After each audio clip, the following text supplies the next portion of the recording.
Hi అండి. నమస్కారం. Welcome back to my channel JP properties. మా ఛానల్ ఎవరైనా సబ్స్క్రైబ్ చేసుకోకపోతే దయచేసి సబ్స్క్రైబ్ చేసుకోండి. మీ ఫ్యామిలీ ఫ్రెండ్స్కి షేర్ చేయండి.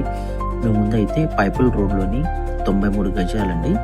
ఇది పడమర ఫేసింగ్ వస్తుంది. దీని కొలతలు వచ్చేసి 22.5 వెడల్పు, లోతు వచ్చేసి 37 వస్తుందండి. ఇది మెయిన్ రోడ్కి అరౌండ్ ఒక 7th or 6th బిట్ వస్తుందండి. ఇది మీరు చూస్తున్నారు R S steel and G S R grand hotel and Bharat petrol bunk very నియర్లో వస్తుంది. ఎవరికైనా కావాలనుకున్న వాళ్ళు కింద నెంబర్కి కాల్ చేయండి, వాట్సాప్ చేయండి. మరి ముఖ్యంగా మా ఛానల్ని ఎవరైనా సబ్స్క్రైబ్ చేసుకోకపోతే మా ఛానల్ సబ్స్క్రైబ్ చేసుకోండి. మరి మంచి వీడియోస్తో మేము ముందుకు వస్తాం. నమస్కారం.